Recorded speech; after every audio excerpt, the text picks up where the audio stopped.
Good morning, everyone. This is my second lecture, Architecture of Big Data. In the previous lecture, we have studied about the what is big data, introduction of big data, and history of big data. Now we will discuss the architecture of big data. What do you mean by the big data architecture? It is a comprehensive system of processing a vast amount of data. Actually, a big data architecture framework lays out the blueprint of providing solutions and infrastructures to handle large amount of data depending on the organization needs. We will see all these things in the diagram, which will clearly define the architecture, the component of big data analytics, layers, and the flow of information. Everything you will see in the next slide, that is the architecture in diagram. Now, just see the next slide. We will start from the data sources.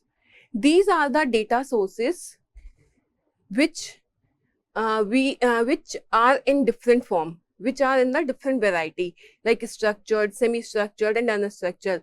The details about the structured, semi-structured, and unstructured, I told you in the previous lecture. We are taking the data from these sources. First, structure, you can see in the diagram, these are data warehouses, data mart, online transaction processing, and ODS, or various other like CRM, ERP, and APIs. These all are the structured. Next is the semi-structured. Semi-structured, NoSQL or mails, log files. These all are the semi-structured data. But if we talk about the unstructured data like audio, video, social media, these all are the unstructured data. In detail, you can see the previous lecture. Now we are taking the data from these data sources and further process it in data ingestion. This is the first layer, data ingestion. Second, data storage, data analytics, or you can call it servicing, data consumption, and big data governance. These are the layers of big data. First of all, how will you ingest the data? Means you are taking the data from these sources, and in data ingestion, you will process it either batch processing or the real-time processing, or you can call it stream processing. Now the question is, what is batch processing or scheduled processing? I'm taking an example for the batch processing. Suppose you are working in a company and your boss will assign you a task and you complete the task and say done.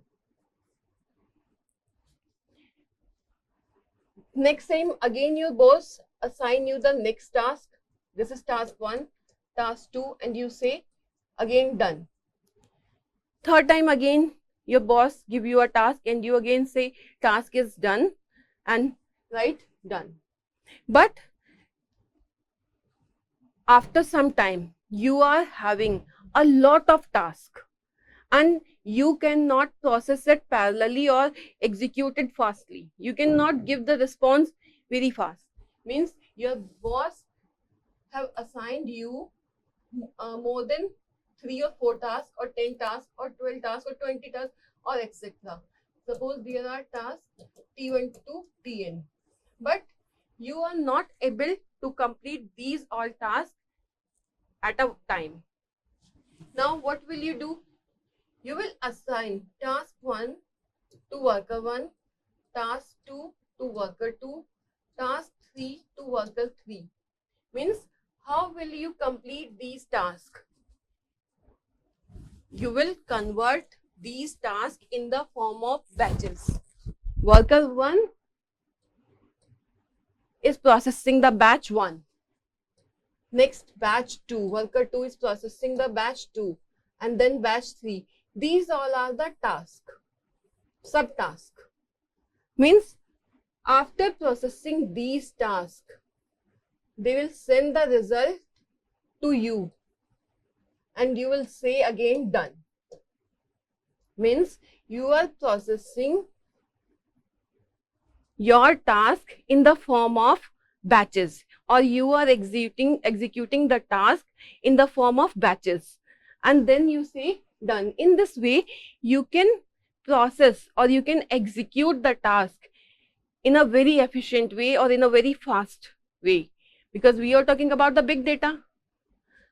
It means data is large or task is large. To process this task, you need to convert it into the form of batches, and then you will say that done, task is done. This is called batch processing. You are taking the historical data or other data and convert it into the form of batches and then execute it. After executing the task, you will save the data in the form of either RDBMS or NoSQL or HDFS. RDBMS we are using for the structured data, NoSQL we are using for the semi-structured data,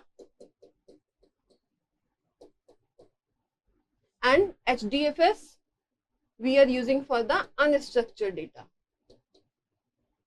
right? RDBMS for structured. First of all, you are taking the data from these external sources.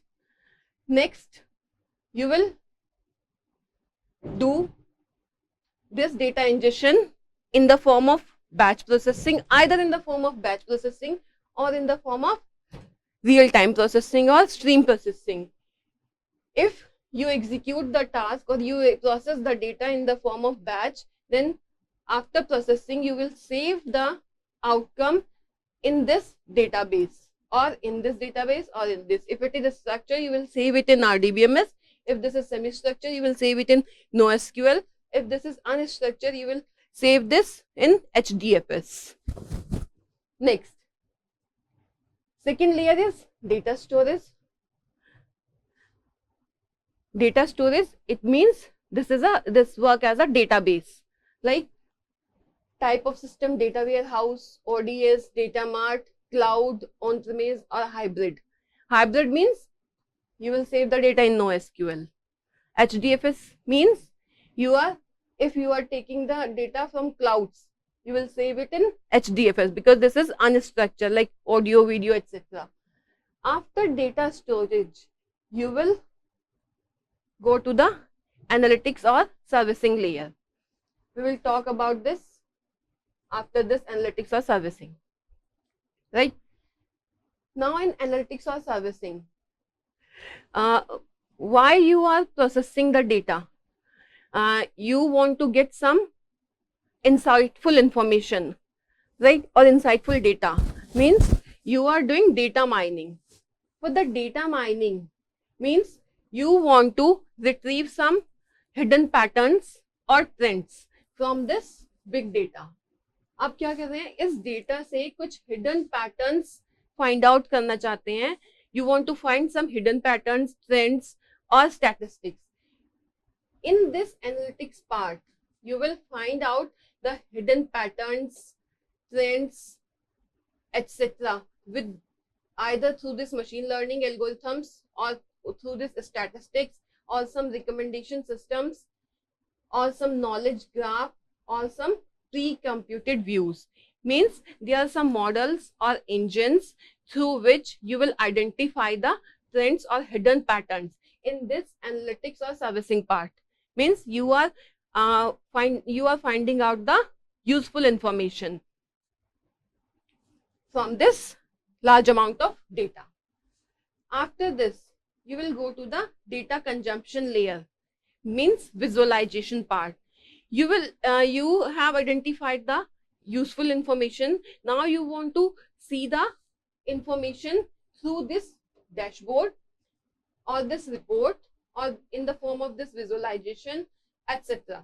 Real-time alerting, search engine query or enterprise data warehouse, where you can identify is this information is providing some benefits or not. If you are getting some benefits, you can see through this data visualization or through this report or through this BI or dashboard tool. If you are getting some profit, then again you will go to the next these data sources, and again you will do the data ingestion, again save the data in data storage, and then again do analytics, and then again data consumption. There is one more layer, that is big data governance. Big data governance means if your data is not secure. Data security is very important in big data. If it is not secure, then your whole system will be failed. Means data security is very important in the big data, because you are using large amount of data, you are extracting the information from large amount of data. It means security is very important. If data is not secure, then this whole system will be fail. That's why we are using this big data governance. Now, after this data consumption, suppose you are not getting profit. This is all about the profit. If you are not getting the profit, you can see through this data visualization, then again you will go to the stream processing and again analyze the same thing with different models or engines. Again you will see the result in the form of visualization. Again you will do the same process, means you are doing this process like this. First one like this. Clear? Next term is the stream processing. What is stream processing? In batch processing, you are taking the historical data. Means a large amount of data is already saved, and you are taking the information or identifying the information from this large amount of data in the form of batch. But if you are getting data after 1 second, 2 seconds, 3 seconds, or in nanosecond, then what will you do? You will use this real-time processing. Means you will take the data from this real-time processing. Means in e-commerce websites or in online shopping, after every second the data is changing or the log files is changing, because customers is purchasing the product after every 1 second or in nanosecond. It means data is changing after every second or in nanosecond. In that case, you will use stream processing, real-time processing, or you can call it in-memory processing.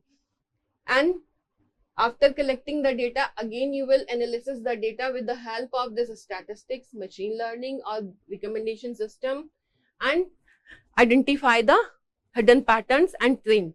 And next, in data consumption, you will see the again useful information in the form of visualization. After checking the information, you will see now you are in loss or in profit, or you need to do the process again. Then again, if you are not getting the profit, you are in loss, then what will you do? You need to do some advertisement. Through this data consumption or this visualization part, you can decide, or or your manager or your boss can decide what will you do next. Means you can take the appropriate decision for the next step. Means you have to continue with the same product, or you need to do some advertisement. If you are in profit, it means what will you do next for that, to increase that product, to increase that profit. Means you need to do, or manager need to do some decision, need to take some decision. For that decision, we will have to check first this, through this visualization part, your business is in profit or in loss. Now again you will take the decision. If it is in loss, then you will do the advertisement, or you will decrease the price of your product, and again will do the analysis, and again will see this. It means this is a cycle. Here you are taking the decision, through this visualization, and again you are doing this real-time processing, again analytics. If you need to store this data, then you can save this data in this data storage anywhere. If no need, then you can continue this process. And this point is very important. Overall, there are 5 layers in big data architecture. First one, data ingestion. Second, data storage. Third, data analytics, or you can call it servicing. Fourth, data consumption. And last is big data governance, that is about security. Now, in the next, this is all about the description of the previous slide. First, data ingestion layer is responsible for collecting and storing the data from various sources.